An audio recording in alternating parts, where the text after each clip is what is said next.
Contacto. Estrategia de cualificación de la Fundación Pascual Bravo para potenciar el ser, el saber y el saber hacer. Bienvenidos. Bienvenidos a Contacto, la estrategia de cualificación de la Fundación Pascual Bravo para potenciar el ser, el saber y el saber hacer. Yo soy Arleni García Múnera y los voy a estar acompañando en este encuentro en calidad de moderadora. Sean todos bienvenidos. Les contamos que en el webinar anterior estuvimos hablando sobre la política nacional de vendedores informales. Y en ese ciclo de acompañamiento sobre los temas de espacio público, el día de hoy vamos a estar hablando sobre el Registro Nacional de Venderos Informales y el Registro Social de Hogares. Para esta ocasión nos acompaña Dalma Arenas y Luis Alexander Rojas del Departamento Nacional de Planeación, quienes nos estarán informando de en qué consiste ese registro nacional, cómo se hace ese registro social de hogares, y esperamos que todos estos elementos sean de gran agrado y que les sirva mucho para implementar, para socializar y poder trabajar todo el tema sobre el espacio público. Bueno, pues muchas gracias por este espacio. Mucho gusto, mi nombre es Dalma Arisa. Yo hago parte de la Dirección de Desarrollo Social del DNP y voy a acompañarlos a ustedes en este espacio para socializarles el registro social de hogares, y más adelante mi compañero va a socializarles el registro en especial de venteros.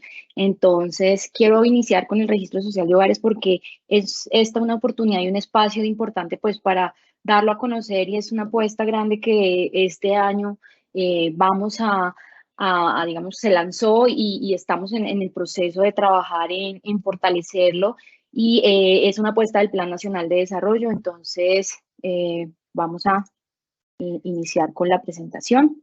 Bueno, el registro social de hogares es una herramienta que nace, o digamos que pertenece a una evolución con respecto a los instrumentos de focalización que se han venido utilizando tanto en Colombia como en otros países del mundo. Actualmente en Colombia nosotros utilizamos, y es un instrumento que tenemos en la Subdirección de Pobreza y Focalización del DNP, tenemos el instrumento SISBEN. El instrumento SISBEN, digamos que como lo conocemos actualmente en su cuarta versión, tiene una información socioeconómica, o se estima, digamos, se recoge una información socioeconómica de las personas, por medio de la cual se estima una capacidad, digamos, de generación de ingresos, una capacidad digamos, de gasto. Con esa capacidad de gastos que nosotros, digamos, llegamos a esas clasificaciones. Esto se llama una aproximación a los recursos, una aproximación de medias, digamos, a conocer la capacidad de pago de los hogares. La idea con el registro social de hogares es que abandonemos ya, digamos, esta aproximación o estimación que se está haciendo actualmente, y avancemos a algo que hemos denominado el modelo híbrido. Ese modelo híbrido lo que, digamos que nos va a permitir es no solamente contar con una información estimada a partir del reporte o declaración de las personas en una encuesta, sino que nos va a abrir la puerta a utilizar registros administrativos para poder verificar, poder contrastar la información que hemos venido recogiendo por encuesta. Y hablábamos de híbrido porque ya vamos a poder ver para cierto porcentaje de la población cuáles son sus ingresos reales, cuál es su capacidad de pago real, y asignar con esto, digamos, una nueva clasificación similar puede ser a la de SISBEN. Entonces, el registro social en este contexto, como digamos, como de instrumento de focalización, lo que nos va a permitir es poder unir todas estas fuentes de información, poder acercarnos a estos modelos o a estas aproximaciones híbridas de la capacidad de pago de las personas, y además, como lo vamos a ver más adelante, se convierte también en una herramienta muy relevante, por ejemplo, para recopilar registros administrativos como el de los venteros, donde vamos a poder para toda la población colombiana poder generar unas marcas, unas identificaciones de la población, poder caracterizar mejor a las personas que requieren cierto beneficio, cierto apoyo económico o cierto acceso a oferta social a través de los distintos programas que tienen tanto las entidades nacionales, locales, como por ejemplo entidades no gubernamentales. ¿Por qué es necesario avanzar hacia el registro? Básicamente perdón, lo que hemos venido identificando es que la información con la que se está tomando las decisiones de orientar o de focalizar la política social pierde vigencia o sufre un nivel de desactualización muy rápido, dado que una persona debe acercarse y solicitar que le apliquen, por ejemplo, la encuesta de Sisbén y, digamos que declarar o entregar una información que posteriormente, digamos que en un año puede que sus condiciones hayan cambiado y nosotros en este momento no las observemos, dado que la encuesta pues ya ha perdido, digamos, como una vigencia o ya ha tenido un rezago. Entonces, esa es como la primera necesidad que nos hace avanzar hacia el registro. Lo siguiente es que también hemos identificado que hay varios territorios en los cuales se han venido presentando inconsistencias o dificultades en términos de calidad de la información y precisamente han aprendido de pronto a reportar, o hay personas que de pronto ofrecen unos servicios en los cuales pues no son legales y básicamente hacen unos reportes incorrectos de información. Entonces la idea es poder mejorar la calidad de esta información que se utiliza para la toma de decisiones. Adicionalmente, pues hemos tenido también, hemos hecho algunos procesos de depuración, de verificación de calidad de la información, pero esto lo que va a hacer es promover o mejorar esos procesos también de calidad, pues para contar con una información oportuna y veraz de cada una de las personas. Y adicionalmente, pues dos cosas que hemos visto es que el registro social nos puede ayudar también a resolver es que no hay una consolidación o una trazabilidad de qué ha recibido cada hogar, cada persona, cada, por ejemplo, trabajador, empleador o persona o vendedor, gracias a los beneficios que ha obtenido de pronto el gobierno nacional y territorial. Entonces, a veces pasa que sucede que se entrega un doble beneficio, hay una duplicidad de esa oferta, entonces la idea es que también podamos reducir y mejorar así la eficiencia, digamos, del gasto, reducir esa duplicidad. Y finalmente, la segunda que les iba a mencionar es con respecto a que identificamos también que hay una multiplicidad de trámites que se realizan los ciudadanos, que tienen de pronto que buscar distintas entidades para poder lograr o identificar esa oferta, poder aplicar, poder reunir los requisitos. Entonces, la idea es que en un solo lugar puedan identificar cuáles son esos requisitos que requieren para aplicar a una oferta, si están de pronto, si aplican, si son potenciales beneficiarios, si es probable que puedan aplicar a este beneficio. Entonces, la idea es que también lo puedan hacer a través del registro social de hogares. Con esto en mente, digamos que el registro está construido para cumplir 4 objetivos. El primero, tener información socioeconómica actualizada y validada a partir de múltiples fuentes de información que nos permita tomar decisiones de focalización, de inversión y de uso del gasto social con mejor eficiencia.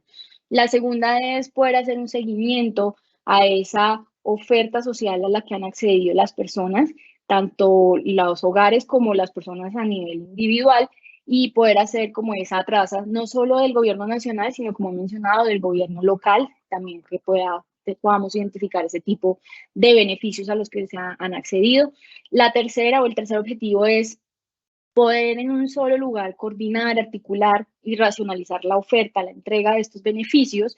Y finalmente, la última es poder tener una trazabilidad o un histórico de cuáles son los beneficios y cuáles han sido como todos los programas a los que han accedido los hogares. En este contexto, un poco, digamos, introduciendo el tema del registro de eventeros, aquí vemos una oportunidad importante, no solamente como para caracterizar a las personas que están, digamos, ejerciendo estas actividades a nivel nacional, sino también pues para hacer un seguimiento de cómo van mejorando sus condiciones, cómo digamos que las distintas actividades que desarrollan hacen que su hogar supere unas condiciones de vulnerabilidad en distintas dimensiones y avancen, digamos que, en su nivel de bienestar. Esto un poco es para contarles pues cuáles son esos potenciales beneficios que se pueden tener en el registro social de hogares. Yo estoy hablando como de lo que, digamos, puede hacer el registro porque se lanzó hace 2 meses y lo que estamos ahora es en este proceso de socialización, identificando, digamos, que las potencialidades que tiene y los usos a los cuales se les puede dar. Entonces, por ejemplo, en temas de coordinación y planeación, como les mencionaba, poder articular la oferta nacional, poder mejorar, digamos que los procesos de entrega de beneficios, de identificación de potenciales beneficiarios en el caso de la focalización, poder acercar el Estado a la ciudadanía en términos de la relación el ciudadano-Estado. Entonces también es una de las ventajas que nos trae el registro social de hogares. Y finalmente, y esto es muy importante, es poder hacer ese seguimiento y ese monitoreo a todas las ayudas que se entreguen a la población colombiana. Y no solo colombiana, como lo vamos a ver más adelante, incluso también tenemos a migrantes en este instrumento. Esta es la estructura básica del registro. Nosotros hemos identificado, como ven en la parte izquierda, 4 grandes grupos de información. El primer grupo es información de identificación. Aquí pues está básicamente la información de temas como registraduría, Migración Colombia, poder identificar bien a la persona, ¿no? Y eso pasa por algo que vamos a ver más adelante, pero es poder identificar digamos que los documentos por los cuales ha pasado la persona. Yo, como Dalma Sofía Ariz Hernández, he pasado por un registro civil, he pasado por una tarjeta de identidad y una cédula. Entonces poder, poder identificar esa traza o ese histórico de documentos por los que he pasado va a ser muy importante para el registro, porque me va a permitir ver en diferentes etapas de mi vida pues cuáles han sido los beneficios a los que he accedido. En el segundo gran grupo de información tenemos la información de caracterización. Acá pues va a ser muy importante la información que hemos tenido, que hemos identificado ya desde SISBEN. Es parte, digamos, es una de las bases también que están incluidas dentro del registro, pero también tenemos una información muy importante con respecto, ya la vamos a ver más en detalle, pero por ejemplo, con respecto a si la persona ha sido víctima del conflicto, si la persona es una persona migrante, si la persona de pronto tiene una condición de discapacidad. Ese tipo de caracterización lo vamos a poder ver en este gran grupo de información. El tercero, que es ya relacionado con oferta, pues es básicamente información con respecto a los beneficios a los que ha accedido. Y aquí va a ser muy importante el registro de venteros, y es porque básicamente nos va a permitir, por un lado, en la caracterización, generar una identificación de las personas, decir, esta persona es ventero, y en el lado de la oferta poder ver qué beneficios han podido recibir estas personas en el territorio nacional o digamos, a nivel local. Y finalmente tenemos una información de verificación. Esta información pues lo que nos va a permitir es poder verificar, contrastar y construir ese modelo con respecto a la capacidad de pago que tienen las personas, para poder identificar sus vulnerabilidades con respecto a el tema, digamos, monetario. Entonces, en un solo instrumento vamos a poder ver no solamente la pobreza o la capacidad de pago o las vulnerabilidades asociadas a la pobreza monetaria, sino también pues asociadas a las características que generan una vulnerabilidad en la población. Esto, digamos que este universo o estos grupos grandes de información, pues ya tienen en su interior 28 bases de datos. Tenemos 6 de identificación, 7 de caracterización y 16 de programas sociales. Y estamos trabajando en incluir pues las bases territoriales. Ya hemos identificado 1.863 bases de datos, tanto de gobernaciones como de municipios, y pues lo que estamos avanzando es en poder verificar e identificar la calidad de esos registros para empezar a incluirlos en el registro social de hogares. Y con esto, digamos que les he contado, con este universo de información, y gracias también, por supuesto, a la parte de identificación que la vamos a ver un poco más en detalle, que es la columna vertebral de este ejercicio, de este registro, ya contamos con más de 55 millones de personas en el registro social de hogar. Esto supera un poco la lógica del SISBEN, porque el SISBEN en este momento cuenta con 34 millones de personas que han tomado la encuesta SISBEN 4. Entonces, estamos hablando de un universo más grande gracias a esta digamos que esta riqueza de fuentes de información con la que contamos actualmente. Y pues, por supuesto, ya tenemos como una página web en la que se está dando un acceso. En este momento el acceso está otorgado para entidades nacionales y territoriales. La idea es que empiecen a utilizar la información del registro para la toma de decisiones y la focalización de sus programas sociales. No me voy a tener mucho en esta, básicamente ya tenemos un desarrollo normativo y unos lineamientos de política que se han venido construyendo y que inician con el CISBEN 4, por así decirlo, porque desde su construcción o en las recomendaciones cuando se construyó el instrumento, se recomendó que empezaran a hacerse validaciones con registros administrativos diferentes para poder capturar y identificar la calidad, digamos, de la información. Y hacia eso, y gracias digamos que a un ejercicio que se hizo muy juicioso para entregar ingreso solidario en pandemia, que se construyó una base maestra de identificaciones, digamos que gracias a esos ejercicios fue que toda la normativa empezó a ajustarse para permitirnos la creación del registro social de hogares, y es que esto requiere, digamos, un proceso de intercambio de información entre entidades muy potente, muy importante, y que cumpla con unos estándares para, por ejemplo, recoger la información en el tamaño de información que se requiere, que es 55 millones de datos. Entonces, hemos venido trabajando en esta construcción y finalmente lo último que se ha hecho en términos normativos es la inclusión del Registro Universal de Ingresos en el Plan Nacional de Desarrollo. Este Registro Universal de Ingresos es ese modelo híbrido del que hemos venido hablando, y la idea es que su principal fuente de información sea el registro social de hogares. Entonces digamos, tenemos meta en el plan de desarrollo, la idea es que avancemos en la construcción de este registro y que, por supuesto, las entidades que lo requieran pues puedan consumir la información, entre esos, por ejemplo, la información del registro de Ventero. Acá no vamos a tener mucho, solamente hablarles de la maestra de identificaciones, que es la base o digamos, la columna vertebral del registro social de hogares, y es la que nos permite ya tener en este momento esos 55 millones de personas en el registro. Es probable que si ustedes o yo nos buscamos en el registro, estemos ya identificados allí, que no tengamos de pronto información completa, digamos, en todos los aspectos, pero, por ejemplo, yo, por ejemplo, me he accedido a un beneficio en particular, puede que no aparezca con alguna identificación de un beneficio, pero ya de por sí en el módulo o en el grupo, digamos, de información de identificación, voy a aparecer con mis 3 documentos que he tenido en la vida. Entonces, la base maestra se conforma de la información de la registraduría, cédulas, tarjetas de identidad y registros civiles, la información de la base de afiliados de salud, entonces poder ver, por ejemplo, las personas que están en el servicio de salud, pues es una base potente, tenemos una cobertura cerca del 99%, y allí es donde podemos identificar las personas que actualmente están en Colombia y que probablemente no, puede que no sean colombianos, pero que están accediendo ya al servicio de salud.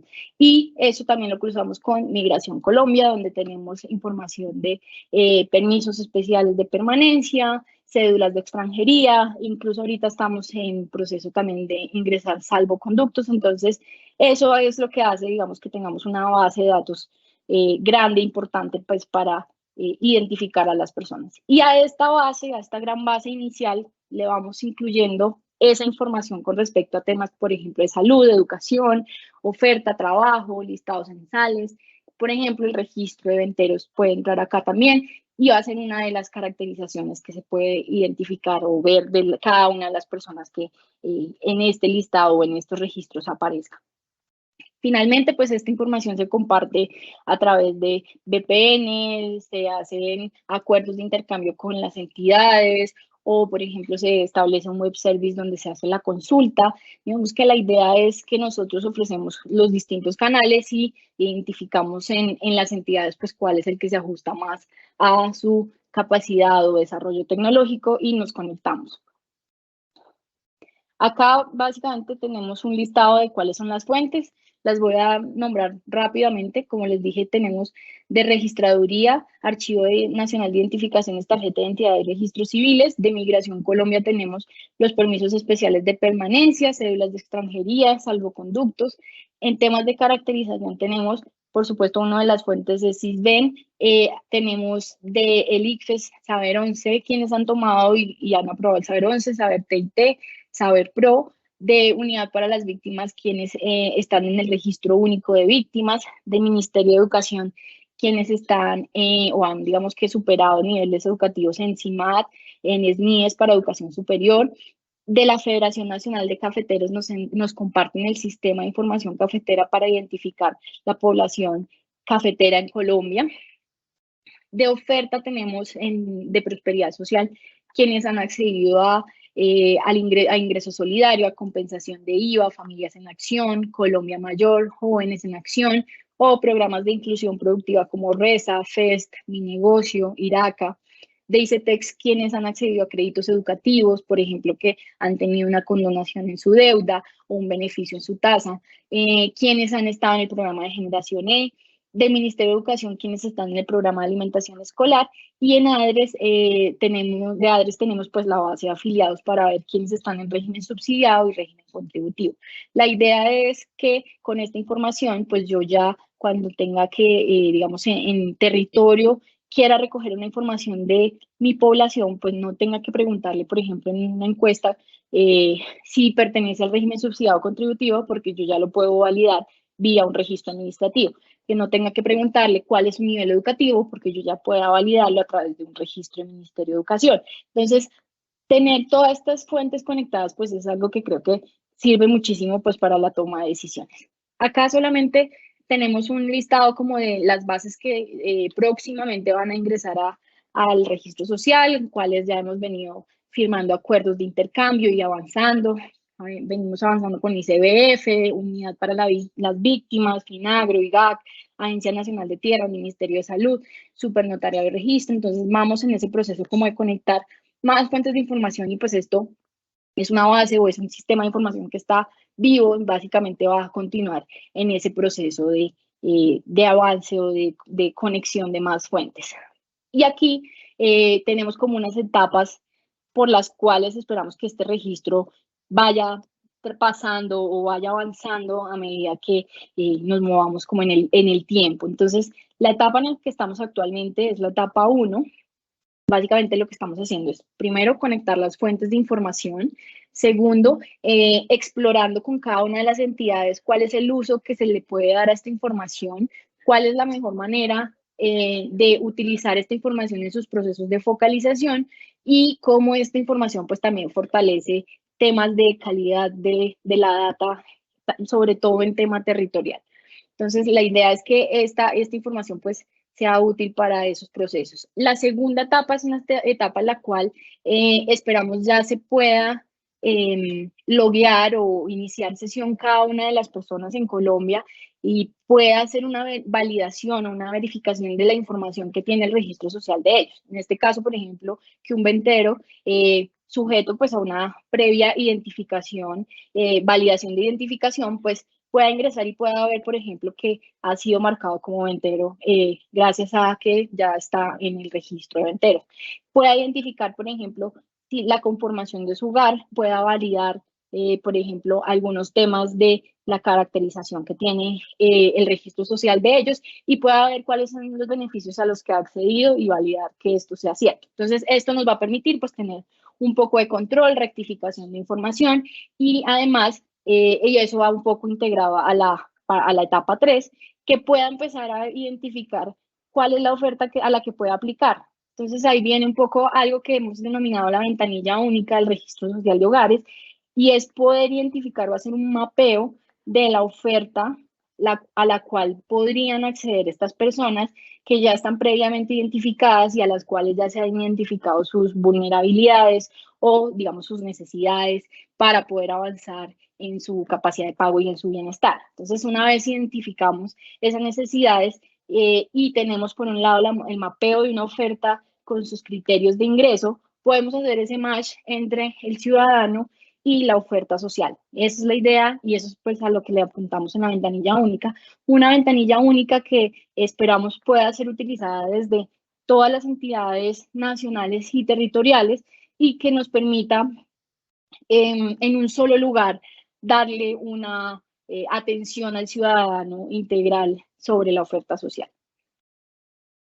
Y esto es un poco, ya esta es la penúltima slide y avanzamos con el tema, pero esto es un poco para contarles con respecto a los módulos que ya se encuentran habilitados en la página. Si quieren, al final podemos hacer un recorrido corto por la página web del registro. Básicamente tenemos ahora habilitados dos módulos, el módulo de entidades y de investigadores. En el módulo de entidades tenemos dos tipos de consulta en la página web y uno que es fuera de la página web. Los primeros dos que ven acá, consulta masiva y base focalizada, son unos tipos de consulta que se realizan en la página web del registro. Entonces la entidad ingresa con un usuario, una contraseña y se va a encontrar estas dos formas de consulta en las cuales tiene que escoger una de las dos. La primera, la consulta masiva, lo que le va a permitir a la entidad es validar una serie de criterios de un listado de potenciales beneficiarios previo que ya tenga la entidad. Es decir, yo como entidad que quiero ofrecer un beneficio o quiero entregar una transferencia o quiero entregar algún tipo de beneficio para la población, por ejemplo, para los venteros, entonces puedo ingresar un listado previo que ya tenga de venteros. Quiero verificar, por ejemplo, algunas características de esta población. Entonces, descargo una plantilla que tiene la consulta masiva, ingreso los nombres de las personas que quiero verificar o pasar por el registro social de hogares, ingreso nombres, número de documento y fecha de nacimiento. Con esos tres campos, que al final se convierten en 6 porque están separaditos, nombre 1, nombre 2, apellido 1, apellido 2, lo que hago es que cargo esta plantilla en la consulta masiva del registro social de hogares y a vuelta, digamos, de descarga, lo que me va a arrojar el registro social de hogares son dos archivos. Uno que me va a decir, estos registros no cruzaron porque es probable que la calidad de la información que tenga, por ejemplo, no es suficientemente buena. Entonces, los nombres, por ejemplo, con el número de documento no coinciden. Eso puede ser una de las razones por las que no cruza. O la fecha de nacimiento no coincide con el nombre de la persona y con el número de documento. Entonces, me va a hacer primero como esa verificación de calidad de mis datos. Luego, me va a arrojar otro archivo que son los que sí cruzan. Estos que sí cruzan, los que me va a permitir consultar es una serie de marcas o de listas o de verificaciones que para cada una de las personas. Entonces, voy a tener para una persona una marca, por ejemplo, de si esta persona ha accedido a un programa de prosperidad social, si ha accedido de pronto a un tema de inclusión productiva, si esta persona de pronto tiene una clasificación en Sisbén, voy a poder verla acá. Si esta persona, por ejemplo, es ventero, voy a poder ver acá si ya ha sido previamente identificado como ventero. Voy a poder ver una serie de información que me va a permitir validar estos, digamos que prefocalizados que ya había identificado. Entonces, para todas las personas que sí me cruzan en el registro porque su identificación está correctamente validada, voy a tener esta listado como de marcas o de identificaciones que me va a permitir tomar una decisión, digamos, de si va o no cumple con los criterios para ingresar al programa que yo quiero ofrecer. El segundo tipo de consulta es base focalizada. Ese tipo de consulta está orientado más hacia entidades que de pronto quieren ofrecer un beneficio, pero no tienen un listado de potenciales beneficiarios. Ese puede ser, por ejemplo, el caso muchas veces en entidades territoriales. La idea es que a través de una serie de filtros y reportando una información con respecto al programa que quiere llevar a cabo la entidad, puede hacer una consulta de quienes cumplen con una serie de requisitos y le arroje un listado de potenciales beneficiarios. Es decir, mi programa está orientado hacia mujeres, cabeza de hogar, rurales, entre los 18 y 32 años, que estén de pronto en Sisbén A o B y que estén ubicados en municipios, por ejemplo, de sexta categoría. Voy a poder hacer esa serie de filtros y unos filtros adicionales si quiero, y me va a arrojar quienes cumplen con esas características que yo le vaya dando en los filtros. Entonces, esas es como las dos formas de consultas que tiene en la página web. Ya tenemos un canal también habilitado que es ya un poco más pensado en las grandes entidades nacionales que tienen la capacidad tecnológica para asumirlo, y es una vista por VPN site to site. Entonces acá lo que se expone es una vista acordada con la entidad, cuáles son las variables que quiere consumir del registro social, y se les despliega pues para que ellos consulten con cierta frecuencia actualizaciones de esta información. Entonces, la idea es que se les ofrece, digamos, estas alternativas a las entidades y se les expone pues cuál sería como la más adecuada de acuerdo a su capacidad. Y tenemos otro módulo que es el módulo de investigadores. En este momento tenemos una dificultad para presentarlo porque lo que tiene es un análisis de agregados estadísticos del registro social, pero pues estamos teniendo un problema tecnológico con Power BI. Próximamente quedará solucionado, entonces lo volveremos a ver. Básicamente lo que tiene es cuántas personas hay en registro social, cuántas personas están en qué clasificaciones de SISBEN, quiénes están en régimen subsidiado, contributivo, un poco como las variables que van quedando de cada una de las fuentes de información. Entonces, son unos agregados también un poco para conocer cómo está la información del registro en su interior. Y finalmente, pues un poco ya para avanzar en el tema, les dejo este slide y es un poco, por ejemplo, si acá hay una entidad que está interesada en conocer más del registro social de hogares, en ver cómo se puede conectar, cuáles son esas sinergias y de pronto qué información puede viajar en dos vías, entregar a nosotros para hacer parte del registro o nosotros entregarles a ustedes para hacer parte de los procesos de focalización. Entonces tenemos como ya un paso a paso de cuáles son, pues cómo es el mecanismo para empezar a conocer el registro. Entonces, la idea es que nos pueden escribir un correo a rshnacional@dnp.gov.co y allí solicitar pues el inicio del proceso de vinculación al registro. Y ya lo que hacemos nosotros es pues contactarlos, remitirles el acuerdo de intercambio de información que hemos venido manejando, el diccionario de las variables que tenemos actualmente en el registro, y agendar ya un proceso o digamos, una reunión para socializar en la entidad con más, digamos, con más calma a todas las personas de la entidad, pues de qué se trata este instrumento. Ya el tercer paso, pues es básicamente agendar unas mesas técnicas que se tienen que hacer entre las dos entidades para definir muy bien qué interesa o qué vamos a consumir una de la otra, cuál es la información, digamos, relevante para cada entidad, y finalmente pues entregan credenciales de acceso pues para empezar a consumir esta información.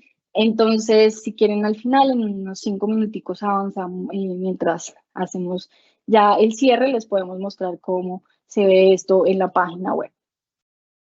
Entonces, así le doy paso pues a mi compañero Alexander para que nos cuente un poco del registro de vendedores informales. Bueno, comenzamos con lo que va a ser el registro de vendedores informales. Este registro básicamente, pues digamos, obviamente es como algo mucho más pequeño lo que es el registro social de hogares. Terminará funcionando incluso como un insumo para este registro. Pero entonces, bueno, quería iniciar primero,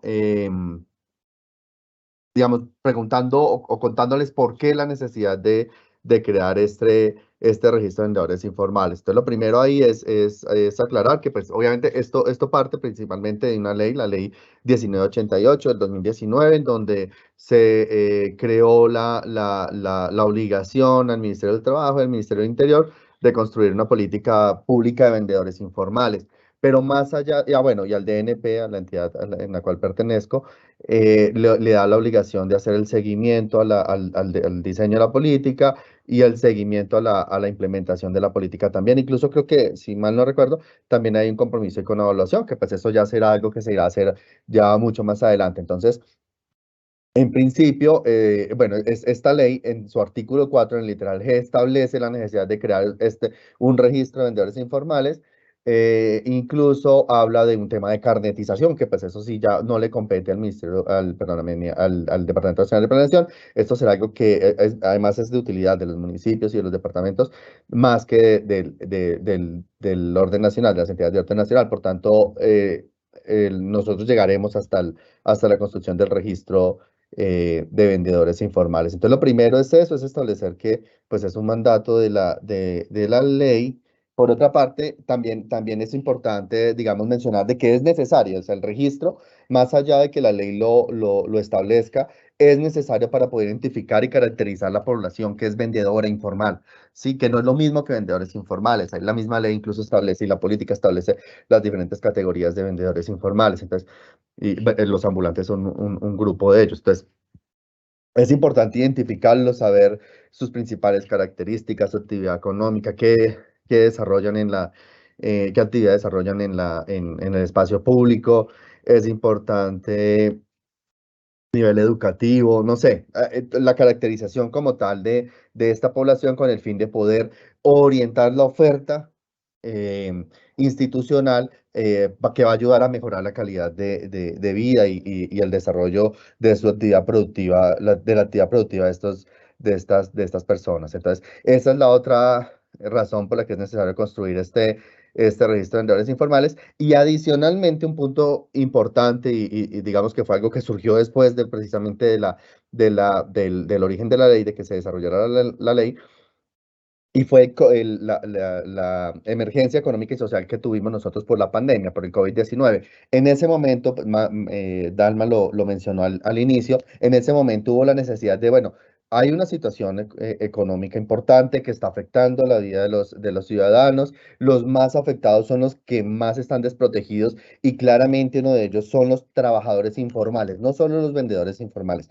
sino los trabajadores informales en general, quienes entre otras cosas, no cuentan, por ejemplo, debido a su informalidad, no podían acceder al mecanismo de protección al cesante que les iba de alguna manera a suavizar un poco los impactos de la emergencia económica. Entonces, ahí en ese momento, no solamente en Colombia, sino en general en el mundo, principalmente los países pues menos desarrollados, digamos, nos percatamos de esa necesidad de construir un registro o de identificar estas personas, de identificar esta población para poder orientar una oferta social. Es ahí en donde nace Ingreso Solidario, pero como les menciono, no fue solamente en Colombia, esto fue algo que se dio pues en todo el mundo, y la CEPAL en un documento en donde aborda, digamos, precisamente estos temas, hace una...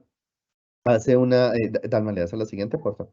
Hace una revisión precisamente a lo que, digamos, a cómo se preparan los países o cuáles fueron las medidas que tomaron los países para poder abordar esta situación. Y aquí por lo menos nos damos cuenta que dentro de los países de América Latina y el Caribe se crearon 32 programas de asistencia social que incluían a los vendedores informales, de los cuales 8 eran exclusivos para esta población, pero sí se evidenció, esto lo deja claro este documento, y fue esa necesidad de poder identificar esta población y que dada su informalidad, era muy poca la información que se podía obtener de ellos. Entonces, sí se crea, digamos, esta necesidad de que se construyan estos instrumentos. Entonces, básicamente, estas son las principales razones por las que se considera necesario y oportuno construir un registro de información de trabajadores informales en general, pero en este momento específico de vendedores informales. Entonces, listo. ¿Cuál es el objetivo del registro? Nosotros desde planeación estamos construyendo, desde el Departamento Nacional de Planeación, estamos construyendo este registro. La verdad, hasta ahora estamos en la etapa 1, en la etapa del diseño de unos lineamientos generales para la construcción de este registro, pero básicamente pues el objetivo es lo que ya les había mencionado, es poder identificarlos, saber qué necesidades tienen, cuál es la mejor oferta o la oferta que le pueden brindar las diferentes instituciones, no solamente las acciones que hacen parte del Plan de Acción de la Política Pública de Vendedores Informales, sino también todas aquellas acciones que salgan, que surjan de los municipios y las gobernaciones. Obviamente esto no es algo que se le pueda dejar solo a los municipios, porque no es lo mismo, digamos, la oferta que puede llegar a brindar y la capacidad institucional de un municipio como Bogotá, como Medellín, Medellín a la capacidad que pueda llegar a tener, no sé, Cimitarra, San Andrés en Santander. Entonces es importante que haya un acompañamiento no solamente del orden nacional, sino también de las mismas gobernaciones. Entonces, este es el principal objetivo y es poder identificarlos para poder orientar la oferta institucional hacia esta población. Listo. ¿Quiénes son los actores involucrados en el mapeo que nosotros hemos realizado? Básicamente son 4, hay uno adicional que ahorita les menciono muy por encima, pero hay 4 actores principales que son pues el DNP, que es quien está realizando en este momento el registro, y una de las acciones digamos, sí, las acciones que tiene a cargo el Departamento Nacional de Prevención es, primero, impartir esos lineamientos.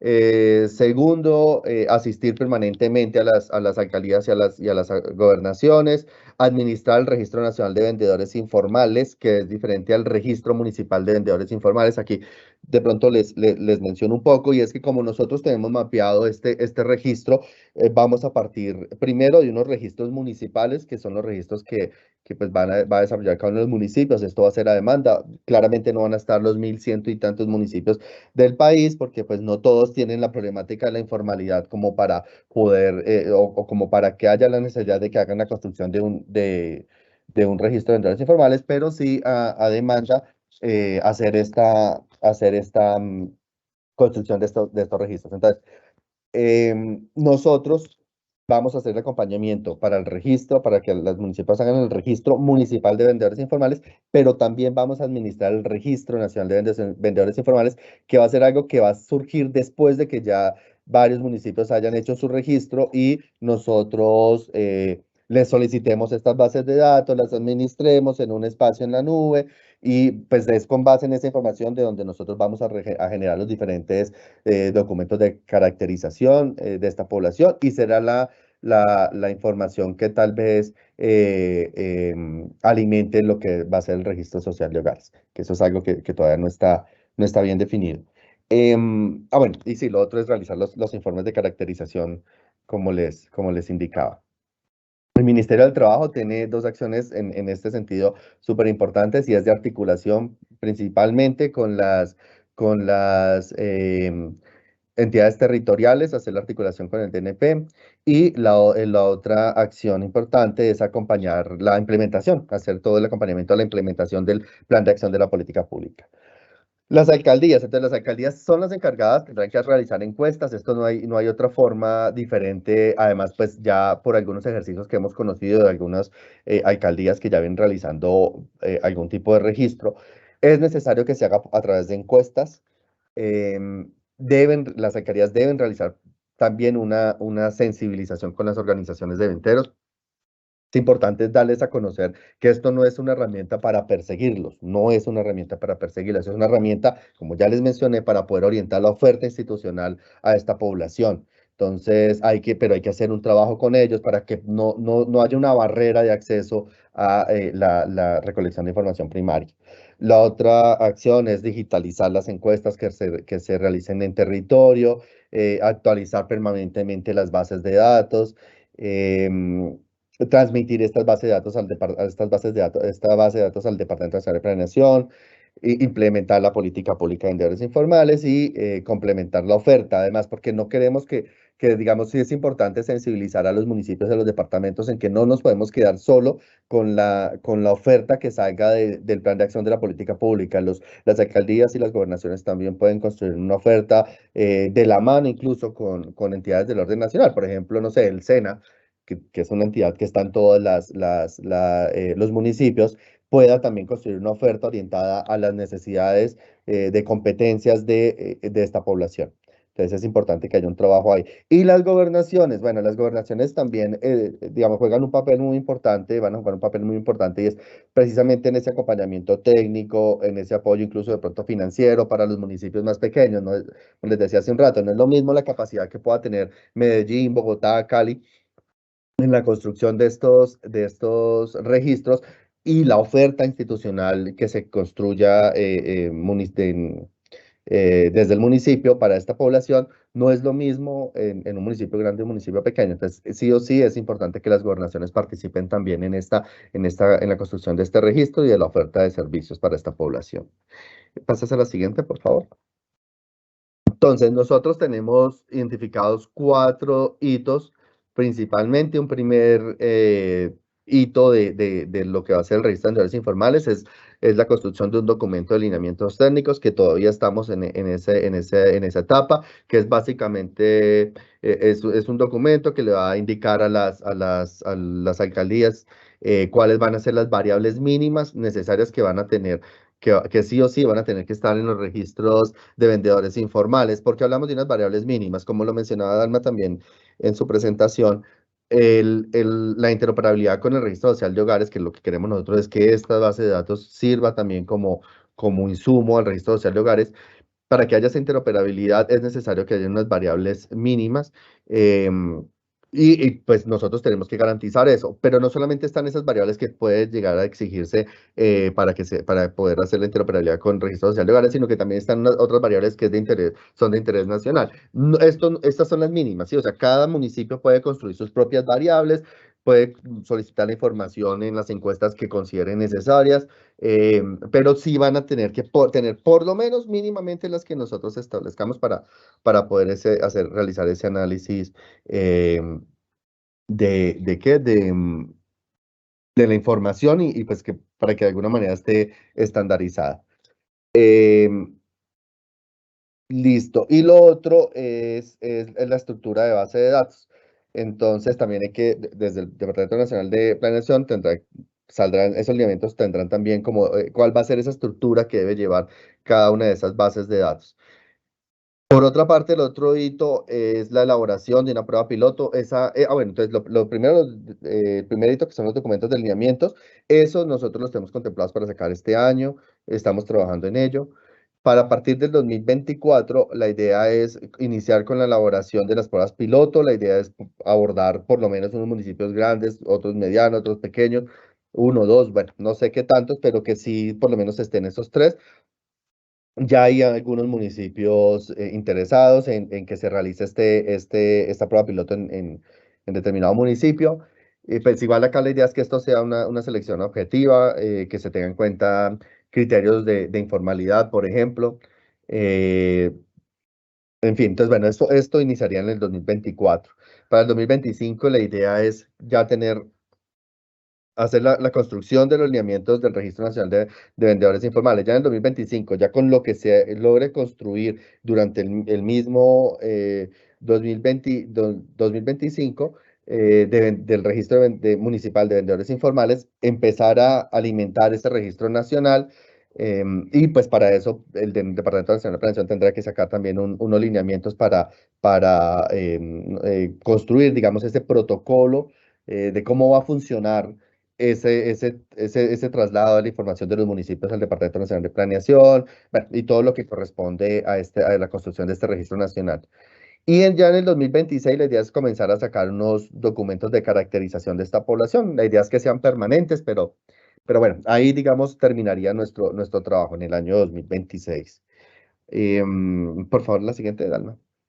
Entonces aquí por último les quería mostrar cuáles son esas variables mínimas necesarias que hasta el momento hemos contemplado. Igual esto todavía lo estamos trabajando con la Subdirección de Pobreza y Focalización, que es quien administra o quien tiene a cargo el registro social de hogares y pues con ellos todavía estamos trabajando esto, pero pues quería aquí mostrarles como cuáles son estas principales variables, que son variables básicamente de identificación, que tienen en cuenta un tema de actividad económica, que es algo pues importante determinar para nosotros. Incluso aquí hemos pensado en una pregunta abierta de cómo para saber algo de ingresos, aunque esto tiene algo de sesgos, pero hemos contemplado en incluir incluso una variable de ese tipo.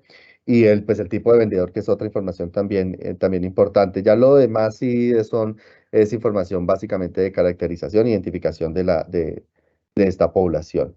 Entonces, bueno, este es, digamos, el último slide.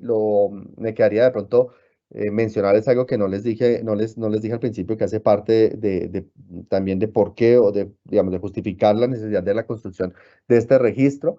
y es el mercado laboral de Colombia se caracteriza por una alta informalidad. Nosotros tenemos una informalidad muy alta que, digamos, en general llega a 2022 al 58%, pero cuando uno lo revisa ya por el lugar en donde se desempeña la actividad económica, las personas que podrían entrar en esta categoría como vendedores informales, la informalidad llega al 89%. Entonces, realmente es una población importante con una característica de una vulnerabilidad alta, no solamente por la volatilidad de sus ingresos, porque ante situaciones como las de pandemia, es una población que se ve altamente afectada, que no tiene una cobertura ante un tema de desempleo, la misma informalidad. Bueno, aquí hay algo importante también para mencionarles, y es que esta informalidad genera que cuando la persona cae en una situación de enfermedad, de incapacidad para laborar o desempleo, como se presentó durante la pandemia, que no pueden ejercer su actividad, estas personas no tienen cómo proteger económicamente, no tienen una protección económica ante una situación de estas, precisamente por esta característica de informalidad. Hoy en día la oferta de seguridad social para esta población, pues existe, digamos, ya lo que es piso de protección social actualmente no tiene piso jurídico, entonces ellos no pueden acceder a piso de protección social de manera como programa, como tal, a pesar de que sí puede ingresar a los dos diferentes componentes que tiene o que tenía, bueno, dos de los componentes que tenía piso de protección, como lo es BEPS para ahorrar para su vejez, y pueden acceder al otro de salud en el régimen subsidiado, pero sí quedan sin ese componente de afiliación a cajas de compensación, que era lo que le podía por esa afiliación les permitiría a ellos poder acceder al mecanismo de protección al cesante, el cual pues igual está en rediseño para tratar de vincular precisamente a esta población. Pero para esto es necesario poder saber en dónde están, quiénes son, cuántos son. Bueno, eso sería lo último que les quería comentar. A Dal Marisa y a Luis Alexander Rojas por esta presentación tan interesante que nos hacen sobre la importancia de tener un registro nacional de vendedores informales y ese registro social de hogares, sobre todo porque permite dos cosas interesantes, y es acercar la oferta a esta población, pero segundo, cómo mejora las condiciones de vida y la calidad de vida de las personas que ejercen como vendedores informales.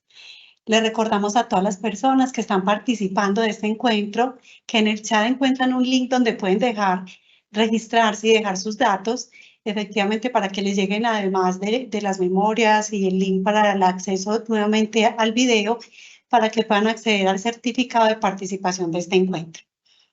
Damos entonces en este momento la apertura a las preguntas que nos han dejado los asistentes a través del chat.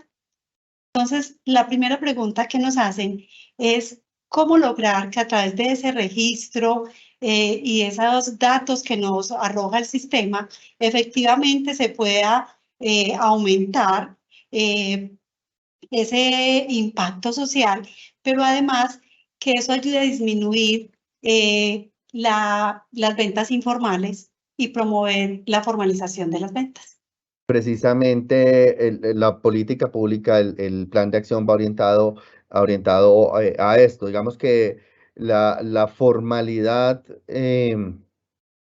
no es algo que sea binario, o sea, uno no es formal o informal, esto es algo que comprende, es un proceso como tal, no es solamente, o sea, primero hay que determinar qué sería la formalidad, o qué se consideraría, digamos, que un vendedor fuera formal, que cotizara seguridad social, por ejemplo, que dejara de utilizar el espacio público, que a pesar de que se utilice el espacio público sea de manera organizada.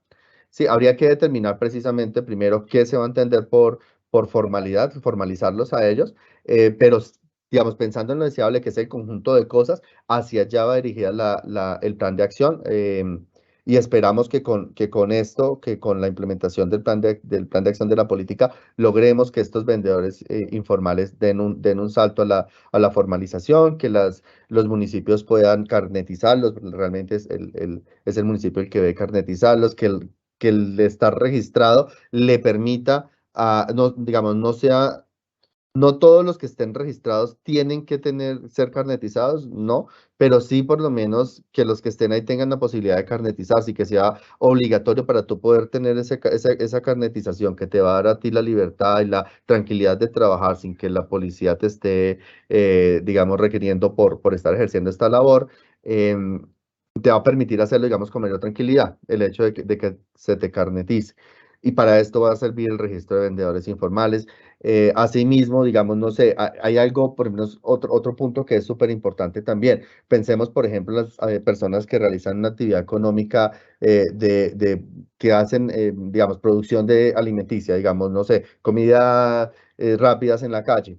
Em, para ellos no solamente la formalización debe pensarse en que estén cotizando a la seguridad social, que estén con un permiso de desarrollar su actividad en la calle, sino que sí o sí tiene que haber algo ahí súper importante y es un tema de que estas personas cuenten con por lo menos mínimamente con un curso de manipulación de alimentos. Muchos de ellos no los tienen. Entonces, todas estas cosas nos van a permitir a nosotros llevar, digamos, acercar a esta población a la formalización. Bueno, esta pregunta va dirigida para Dalmarisa. ¿Cómo ayudar o cómo contribuir o qué mecanismos se tienen para evitar el fraude en el registro que hagan las personas en la entrega de sus datos y realmente para poder que queden registrados en ese sistema que no solo evalúa su vulnerabilidad, sino también el tipo de ventas que está realizando? ¿Cómo evitar ese fraude en esos datos? Gracias, Arleni. Precisamente creo que esto es algo en lo que el registro social de hogares puede apoyar mucho al registro de vendedores y es poder identificar primero digamos que estas validaciones de identidad, ¿no? Para que la persona, digamos, esté correctamente identificada, que sea la persona que en efecto se recoge en el instrumento y que es prueba, digamos, que se pueda contrastar con respecto a otra información que se tenga vía registro administrativo, va a ser algo muy importante para el registro y pues para la consolidación y administración de este registro. Lo segundo es que, por ejemplo, en términos de otras fuentes, podemos identificar, por ejemplo, si esta persona, precisamente lo leía también en el chat un poco y puedo ir adelantando esta respuesta, es si esta persona, en cuál es el contexto en el que está, ¿no? Entonces, este vendedor, cuál es su conformación de hogar, cuáles son las personas con las que convive y digamos que tiene ciertas características que podemos empezar a identificar, por ejemplo, su nivel de ingresos o, perdón, su nivel educativo, podemos empezar a ver las personas con las que reside, en qué régimen están, podemos empezar a validar ciertas, digamos, características ya sujetas y que nos permitan identificar ciertas vulnerabilidades para completar ese perfil, validar el perfil, digamos, de este registro o de este vendedor en particular y poder conocerlo más en detalle. Entonces, es poder ampliar ese universo de variables, por ejemplo, poder decir, esta persona es un migrante venezolano, eso puede ser una información que podemos ver del registro, esta persona fue víctima del conflicto en algún momento y tuvo que desplazarse y entonces por eso está, digamos, en esta condición de vulnerabilidad. Esta persona está en un hogar que tiene de pronto algunos niños en inasistencia escolar. Esto también es una vulnerabilidad. O no están cubiertos por ningún sistema, pues ninguno de los dos regímenes, salud o contributivo subsidiado. Esto también es algo que podemos ir identificando. Entonces, es completar ese perfil, ya no solamente quedarnos y es, digamos, algo que nos puede dar el registro, que es esa información a nivel de la actividad económica, sino también completar el perfil social, ¿no? Entonces, poder ver si esta persona de pronto ya ha accedido a algún beneficio o no, y pues cómo podemos entonces empezar a generar esa dinámica alrededor también de su hogar y cuál es la ruta que le podría servir a esa persona también pues para avanzar en conjunto con todas las personas que conforman su hogar, pues en la superación de sus vulnerabilidades ya en todo el sentido o en todas las dimensiones que se puedan medir ya en el registro social. Muy bien. Otra de las preguntas que nos hacen en este momento tiene que ver precisamente con que en Medellín algunos de los vendedores informales van acompañados de los niños o las niñas menores de edad. ¿Cómo a partir de ese registro social y de ese arduo seguimiento que le hacemos a esta población se puede disminuir el acompañamiento de niñas y niñas en estas prácticas de economías familiares. Frente a esto, digamos, el registro no tiene que ver con esta situación indeseable y es el trabajo infantil. Sin embargo, la política de alguna manera sí lo aborda, sí considera esta situación. Pero yo les cuento algo que de pronto no es de esta charla, pero pues también es de mi subdirección, a pesar de que no es un tema que yo maneje, pero es de mi subdirección y es algo importante, y es no sé si han escuchado del MIRTI, que incluso, ¿sabes? Es un tema que de pronto si es de interés de ustedes, en algún momento también lo puedo yo hablar pues para ver la posibilidad de presentarlo, y es un modelo, no recuerdo bien qué traduce, pero es como el modelo, no recuerdo qué es lo que traduce, pero lo que busca esto es poder identificar cuáles son los niños que tienen un riesgo de trabajo infantil a través de caracterizarlo. Digamos, hay un modelo predictivo que nos permite identificar cuáles son estos niños que están en esta situación, o que están en alto riesgo de caer en trabajo infantil. Y la información además que se utiliza SISBEN para ello. Esta información se le presenta a las alcaldías, a los diferentes entes responsables en materia del trabajo infantil, para poder tomar acciones al respecto. Entonces, si bien nosotros desde el registro no lo hacemos, el MIRTI sí lo hace, y la política pública contempla también acciones para prevenir esto. Gracias, Luis Alexander. Acá nos hacen una pregunta muy interesante, es cómo generar una apropiación social frente a la actualización del registro y corresponsabilidad del Estado, venteros informales y organizaciones de venteros informales y la ciudadanía en general. ¿Cómo se hace como esa articulación y esa apropiación por esos diferentes actores? Listo, pues bueno, no, yo creo que la respuesta está en las primeras diapositivas, en lo primero que les expuse, y es, primero, pues claro, bueno, hay que acercarse a las organizaciones de vendedores informales, darles a conocer que aquí lo que se busca no es requerirlos, no es impedirles el desarrollo de su actividad económica, sino es de la mano de ellos poder buscar, digamos, la formalización de la actividad económica que ellos desarrollan. Lo primero es contarles lo que sucedió durante la pandemia. O sea, ante una situación de estas que, pues obviamente todos deseamos que no se va a presentar, pero ante una situación de estas, los más desprotegidos fueron los que más estaban, digamos, las personas más pobres, básicamente, y que son precisamente los vendedores informales, los trabajadores informales. Estos fueron los que estuvieron desprotegidos. No hubo manera de acercar la oferta, no hubo una manera efectiva de acercar la oferta. El trabajo que hizo el Departamento Nacional de Planeación, principalmente, es la dirección en la cual yo trabajo, fue de verdad que nadie alcanza a imaginar el trabajo que hubo para poder lograr, digamos, llevar algún tipo de ayuda a las personas que la necesitaban. Fue un trabajo de verdad arduo, y precisamente fue porque no se contaba con un registro de estas personas. No fue posible. Por ejemplo, no sucedió lo mismo con los guías turísticos, ¿sí? Los guías de turismo. Esta población sí tenía un registro censal que lo tenía el Ministerio no me acuerdo qué ministerio tenía este registro, pero ellos sí estaban identificados y registrados. A ellos se les pudo prestar una ayuda de manera más directa, pero a los vendedores informales, a los trabajadores informales en general, no fue posible. O sea, fue un trabajo arduo de la dirección de la cual hago parte, del Departamento Nacional de Planeación, para poder identificarlos y poder llevar esta oferta. Entonces, lo primero que hay que decirles es, mire, necesitamos saber quiénes son. No es para atacarlos, no es para impedir el desarrollo de su actividad, es para ayudarlos a crecer, es para poderles brindar la ayuda necesaria. Entonces yo creo que ellos van a apropiar esta situación en la medida que se den cuenta que realmente con lo que vamos a llegar no es con la policía y un bolillo, sino con una oferta institucional para ayudarles a mejorar sus condiciones de vida.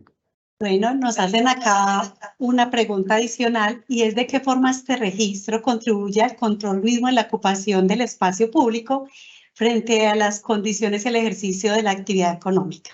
Sí, bueno, esto es un punto importante. Esto incluso ha suscitado algunas discusiones con mi jefe. Digamos que el ordenamiento territorial es una responsabilidad y es algo que es competencia de los municipios. Entonces, bueno, se los decía hace un rato, em, la idea no es ir a atacar a esta población, además de que tiene una defensa constitucional ya también por algunas sentencias de la Corte. Entonces, no es ir a sacar a esta población del lugar en donde desarrolla su actividad, pero precisamente este registro va a permitir caracterizarlos. Quien no esté incluido en el registro no se va a poder carnetizar, perdón, no se va a poder carnetizar quien no esté en el registro.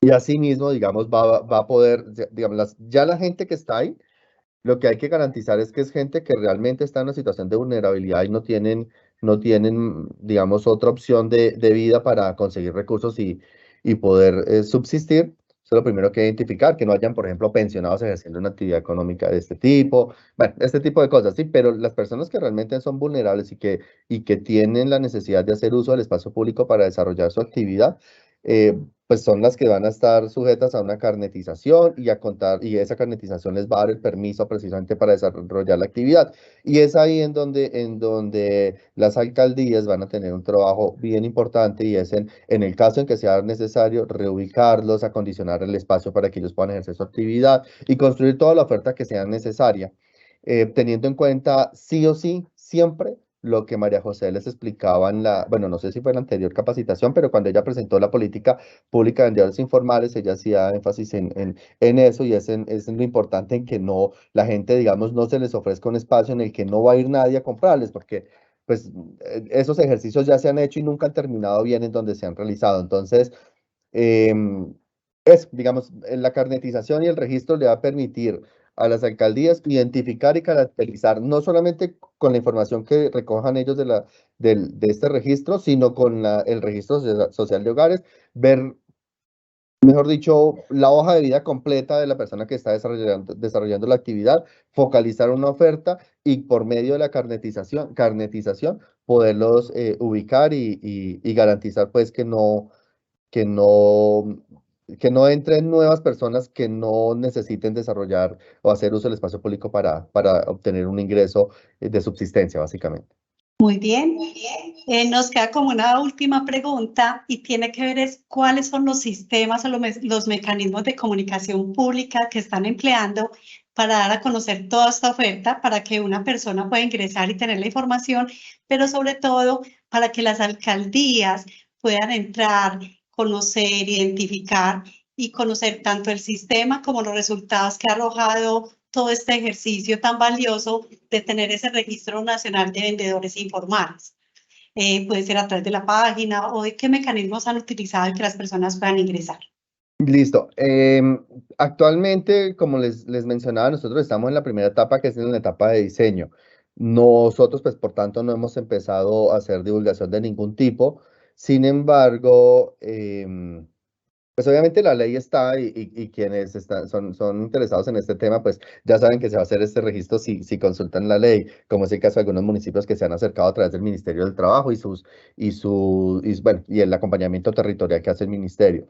Entonces, más allá de eso, pues nosotros todavía no hemos desarrollado con venteros ni con nadie, aunque hay algunas organizaciones de venteros que nos envían derechos de petición consultando sobre el tema, pero en general no hemos hecho ninguna divulgación. La divulgación la tenemos contemplada nosotros apenas apenas se desarrolla el documento de lineamientos que va a dar líneas sobre sí,